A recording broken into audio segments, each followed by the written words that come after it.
Pois é, gente, agindo Deus, quem vai impedir? Quem é que vai impedir? Eu me lembro de alguma coisa. Eu estava lendo um livro de missões. Eu dou aula sobre missões há 30 anos no seminário. Eu estava lendo um livro sobre missões, o envio dos missionários. E aquele livro ele relata a ida de um missionário por o Amazonas. Mandaram esse missionário ir para uma aldeia que realmente não gostava de crente, especialmente o pajé. E ele conta que quando ele chegou lá, o pajé veio de encontro com ele e disse: missionário, você veio aqui falar do seu Deus? O missionário disse: sim. Você acredita no seu Deus? Sim. Então eu te convido para amanhã à noite, lá no pátio, nós vamos ter uma prova. Se o seu Deus vencer, você fica na aldeia. Se não, você é convidado para voltar. Que desafio, irmãos.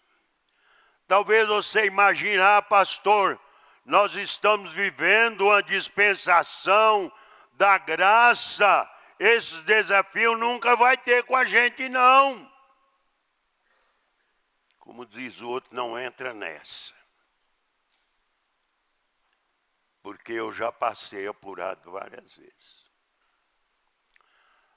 Aí ele diz para o pajé: tá bom, que hora que nós temos que estar lá? 10 horas. Não sei porque tudo dos índios é tarde. 10 horas. Ele foi. Quando ele chegou lá, tinha um braseiro, segundo ele, mais ou menos de 20 metros. A brasa estava tão viva que se via com os olhos elas cintilarem. Assim, sabe? Aí, quando ele chegou, o pajé chegou diante do povo dele e disse: haverá uma prova aqui. Qual dos dois passará, vai e volta, ou vai e vem, como queira, passando por cima deste braseiro e nada acontecer com seus pés. E ele conta que naquela hora, aquela oração vibrante, aquele sacudiu ele. E disse: Senhor, eu vim aqui para pregar teu poder. E eu creio no teu poder. E ele disse que o pajé disse: começará por mim. Pode isso, pajé. Pajé de calção, pé descalço, andou para lá, andou para cá, e quando chegou, levantou o pé e mostrou para todo mundo que estava tudo tranquilo. Em suma, o pajé tinha vantagem, porque eles nunca usam sapato mesmo, é descalço ali para aquele mato, e ele ia levar vantagem. O missionário nunca tinha posto o pezinho no chão, estava com a sola do pé lisa que só não sei o quê. Lisinha. Falou: e agora? O que eu vou fazer? Aí ele diz que lembrou desse texto: agindo eu, quem impedirá? Ele orou e disse: Senhor, na tua palavra está que agindo o Senhor, ninguém impedirá. Regaçou as pernas da calça e não fez cera não. Porque não fica provando Deus. Põe um pezinho e tira. Põe um pezinho e tira. Vai com o pezinho lá, aqui, está queimando. Não vai dar para mim. Mas tem gente que quer ser abençoado por Deus, é fazendo essas provinhas para Deus. Né? Ele pegou do jeito que ele estava, pá, caiu naquele braseiro e andou, não sentiu nada.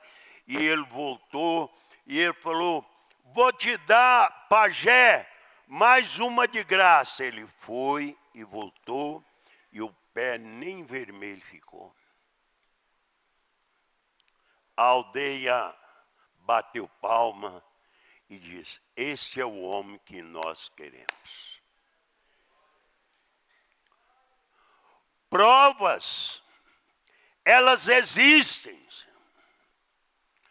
Na hora que você menos espera, aparecerá um endemoniado que não sei de onde.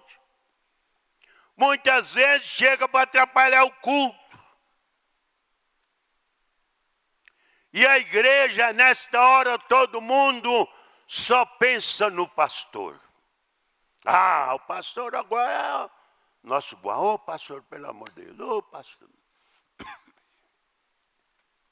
Mas Deus, Ele é Deus. Amém ou não, igreja? Uma vez na nossa igreja, com certeza, eu preocupei aquele dia. O homem era o tamanho desse irmão aqui, ó. Ele chegou, sentou e disse: o senhor é o pastor? Disse: sou eu, pastor. Entendeu? De repente, o homem foi mudando a voz. E eu vi nego correr. E o pessoal da igreja foi puxando o carro. Ficava na minha casa olhando pelo vitrô para ver aquele homem vai massacrar o pastor. Tinha um tapete na classe, uma criança, ele entrou lá e ele enrolava dentro daquele tapete e ia assim. Aí na volta ele fazia. E eu ficando assim, bem assim, e vinha nos meus pés. Voltava. Cheguei nele e disse: parceiro, fique em pé, que eu vou falar com meu Deus agora. Até agora eu assisti você. Comecei a orar. Meus queridos, aquele homem deu um esturro, parecendo um touro. E deu aquele suspiro assim e perguntou para mim: onde eu estou? Eu disse: na casa do Senhor. Aquela prova, irmãos, e ninguém está livre disso.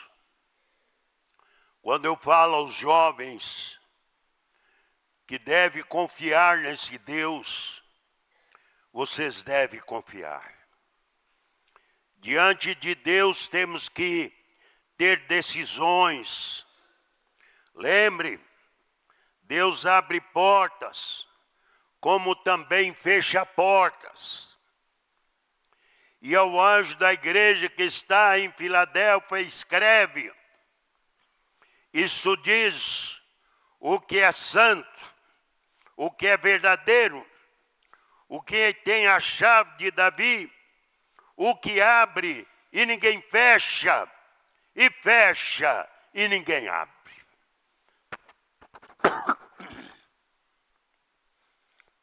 Em primeiro lugar, Deus é um Deus de desafios.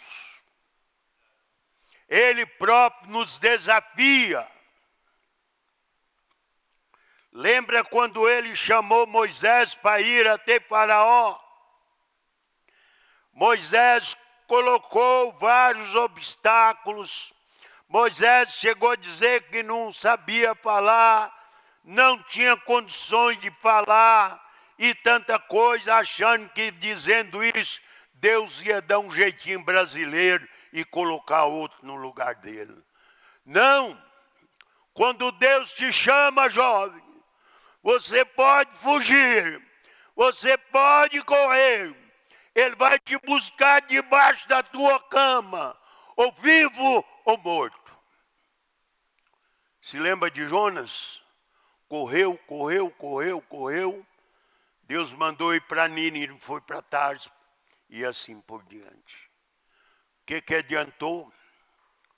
Ele entra naquele barco, aquele navio, e vem aquela tormenta grande, e o navio o pessoal começa a ter prejuízo, porque começa a jogar aquela carga fora.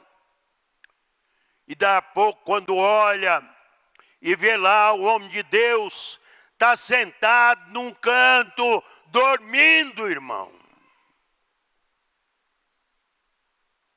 Dormindo. Tinha perdido a consciência e a coragem que Deus havia chamado ele e que Deus está sobre tudo. Alguém olha para ele, dorminhoco, levante e ore ao seu Deus.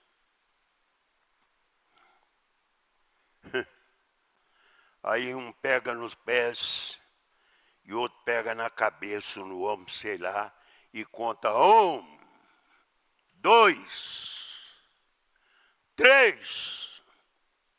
Solta ele lá dentro da água. Eu digo que você, jovem, talvez está esperando que Deus envie alguém para te segurar e contar 1, 2, 3 e te jogar. Você lembra daquele camarada lá, Manassés? O pai era um santo de Deus. Ele conhecia a verdade, sabia de tudo. Não demorou muito. Foi preciso estar nas mãos de alguém contando 1, 2, 3 e jogando ele no meio de um espinheiro. Foi preciso ele cair naquele espinheiro para reconhecer o poder e a mão do Senhor, e ali ele confessa, e ali ele fala com Deus, e Deus perdoa aquele sujeito que não valia nada aos olhos de muita gente, mas aos olhos de Deus ele valia muita coisa. Meu jovem, lembre-se, aos olhos das pessoas, você talvez não vale muita coisa, mas aos olhos de Deus, você é uma pedra preciosa. Você é uma moça preciosa aos olhos de Deus, a mão de Deus. Você jovem, moço, a mesma coisa. E aí você sente Deus falando, vou agir. E agindo eu, quem é que vai te impedir? Quem é que vai te impedir de ser um missionário? Quem vai te impedir de ser um pastor? Quem vai te impedir de ser um bom pai? Quem vai te impedir você ser uma missionária? Quem vai te impedir você ser uma boa mãe? Ninguém. Porque você é preciosa para Deus. Talvez aos olhos das pessoas, não. Mas de Deus, sim. Você sabe por quê? Como Deus usou esse povo do passado, Ele pode te usar nessa noite. Sabe por quê? Ele é o mesmo ontem, hoje, eternamente e eternamente. Amém. Diz a palavra que nele não há sombra de variação. Ele não aceitou nenhuma das desculpas de Moisés. Tudo que Moisés disse, Deus não aceitou. Por fim disse a ele, olha, a única coisa que eu posso fazer por você é enviar Arão e Ele vai falar por você. Tá certo? Muito bem. E lá Moisés foi passado por muita prova.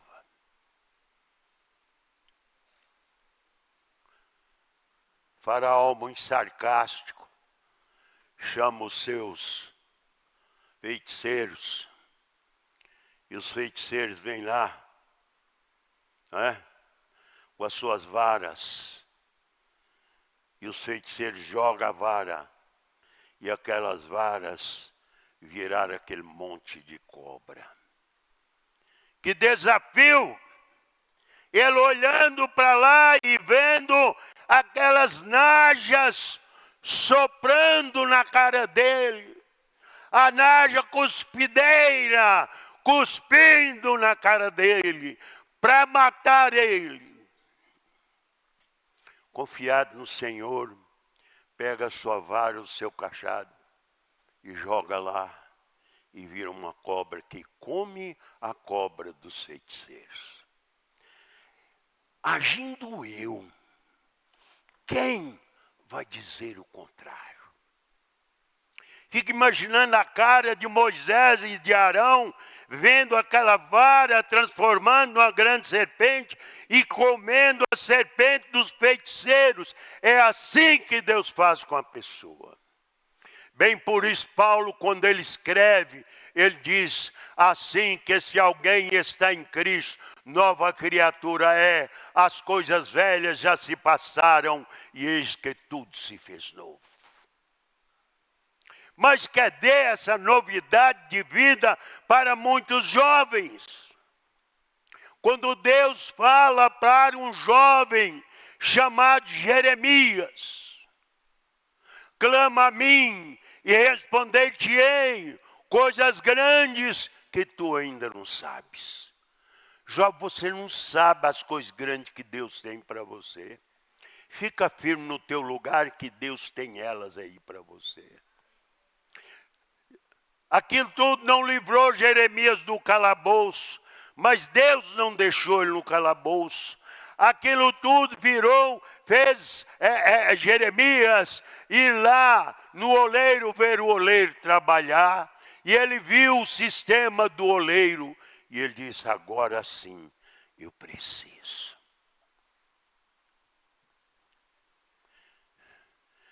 Fica olhando o oleiro de Deus trabalhar. Está aqui na minha frente. Que o seu pastor seja a sua referência.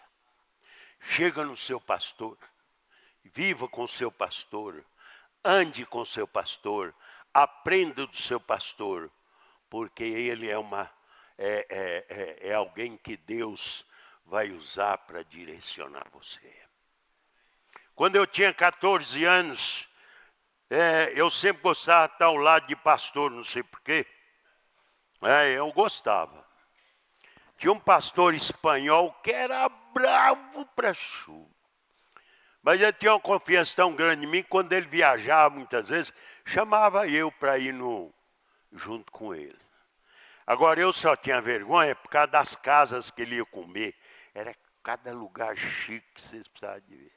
E eu entrava lá, aquele tabaréu assim, desconfiado e tal, mas eu nunca me esqueço. Um dia, nós estávamos indo para uma conferência e dentro do trem, conversando e tal, ele bateu na minha perna e disse assim, você vai ser um pastor.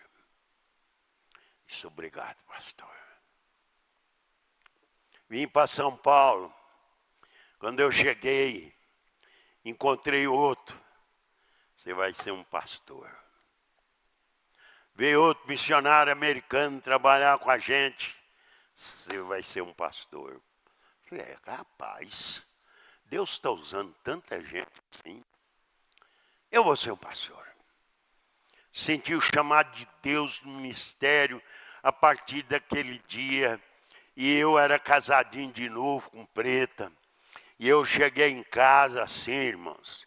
A mulher está lá sozinha, casadinha de novo. Toda penteadinha, passada um batonzinho assim, toda cheirosa me esperando. Aí eu fui chegando assim e disse para ela bem na hora assim, Preto, sabe que é você? Disse, não, o que é? Você é pastor. Ih, rapaz, a casa caiu. A casa caiu. Ela, tadinha, nova convertida, ela disse, eu vou embora. Eu falei, ai, Senhor, eu vou perder a mulher? Deus disse, não vai não. Fica firme. Eu disse, sou Preto, eu te amo, mas a porta que você entrou é a porta que a gente sai. Eu não vou acabar meu casamento, eu não vou deixar de ser pastor por causa de nada, não. Eu vou ser pastor. Ela virou, sabe, eu vou junto com você. Meus queridos, Deus é um Deus de desafio. Eu costumo dizer que Deus gosta de pessoas que tratam o pecado a sério. Porque pecado é igual cachorro.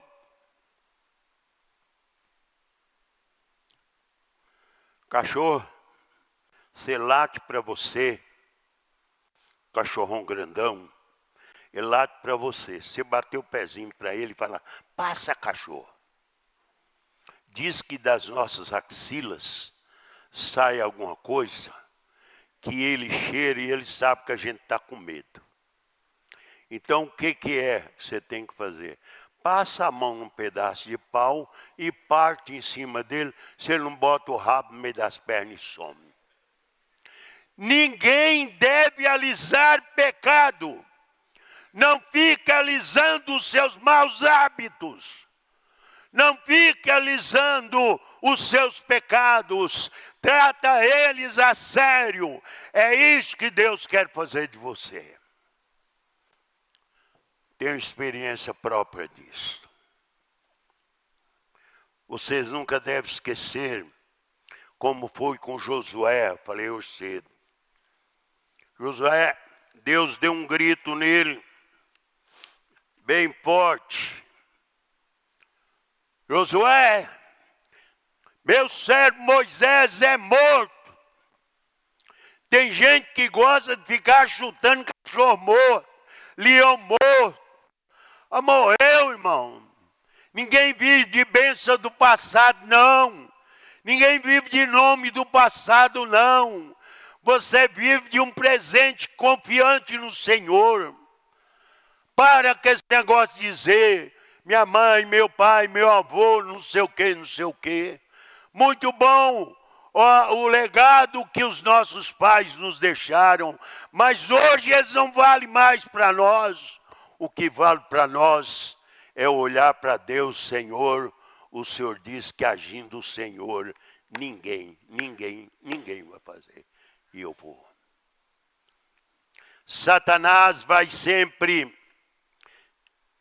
querer nos desanimar, roubar a nossa fé, tirar a nossa paz. Irmãos, quero que vocês pensem que vivemos numa guerra.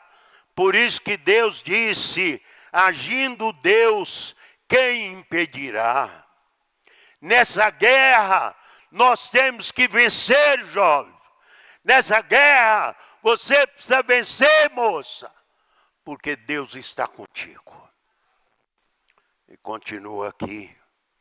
Deus é o nosso provedor, que não nos deixa faltar nada. Ele tem poder sobre todas as coisas. Em Deus, nenhum de nós seremos moscas mortas, sem nenhuma valia. A própria palavra diz, meus jovens, em Deus você tem valor, ao ponto de dizer ele, que em Deus faremos proeza. Fala comigo, igreja. Junto comigo, num coro só. Tá bom? 1, 2, 3. Em Deus faremos proeza.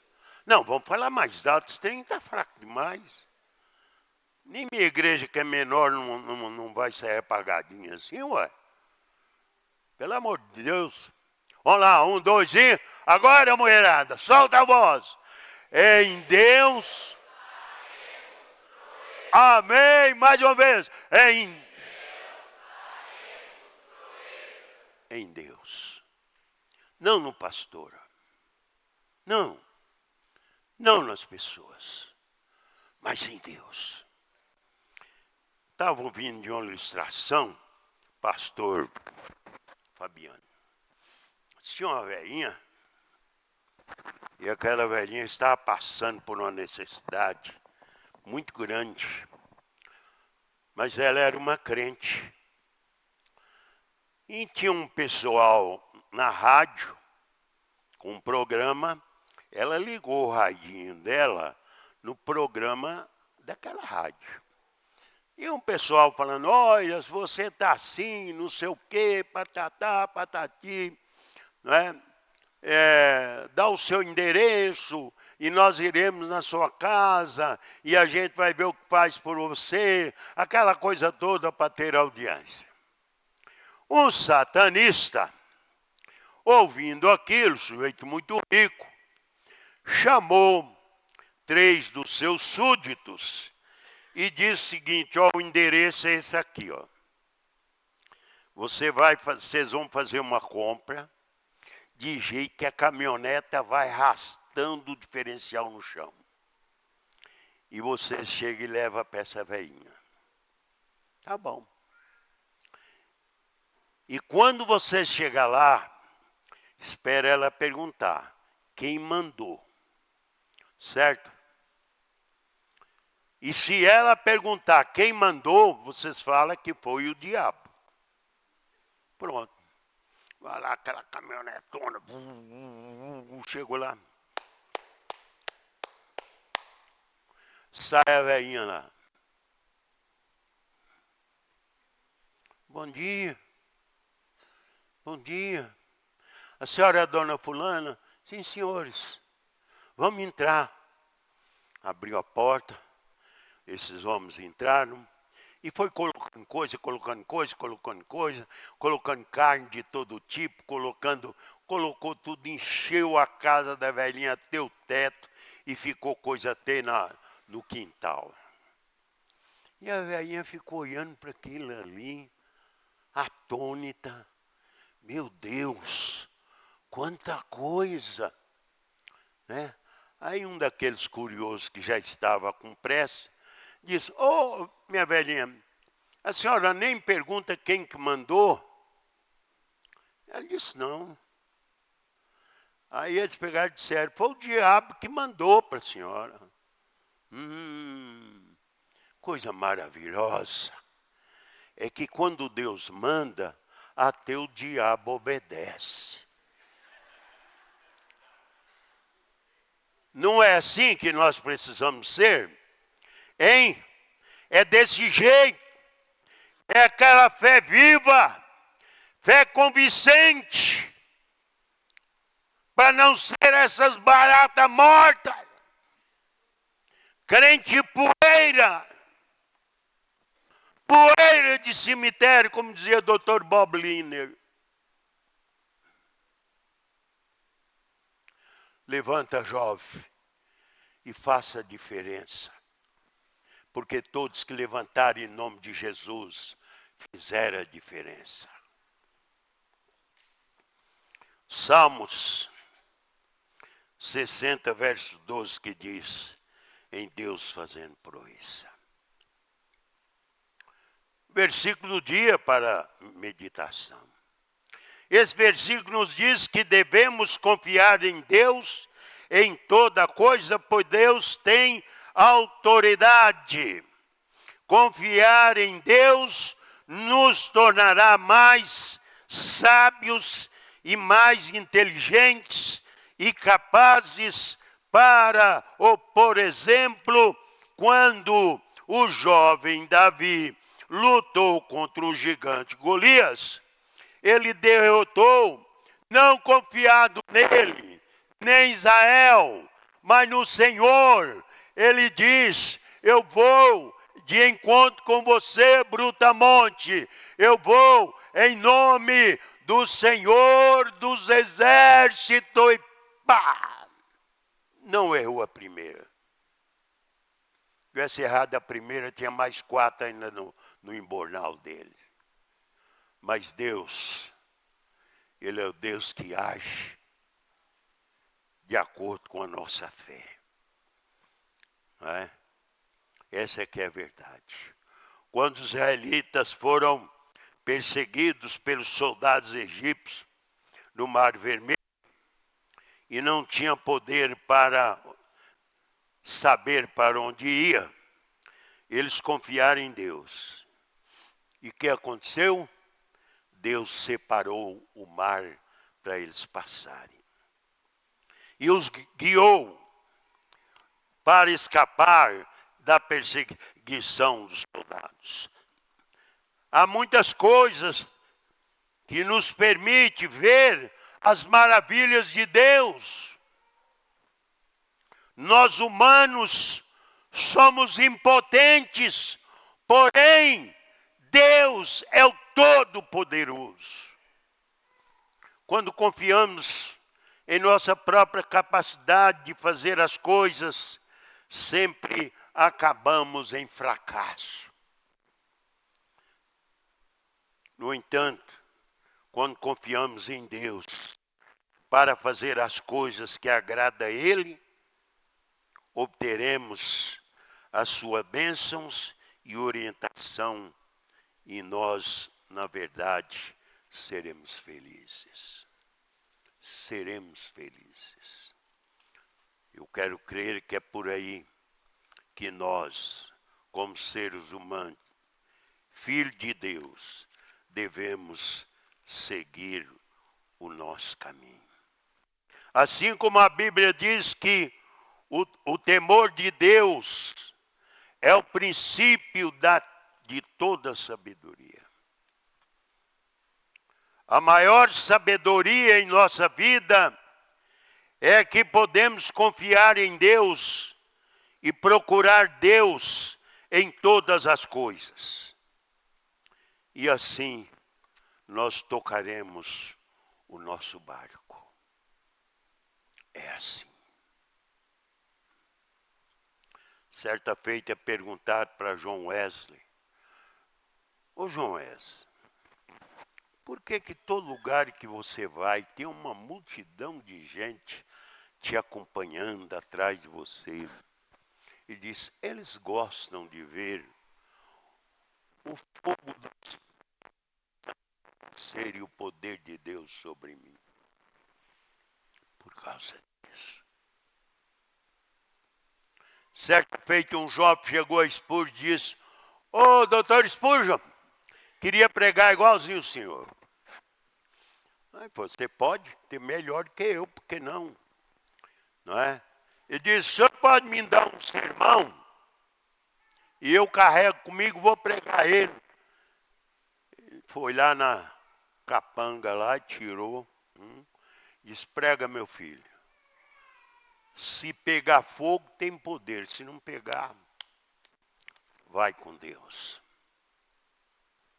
O que eu quero dizer nessa noite, especialmente para você, jovem, é que não há nada que possa contestar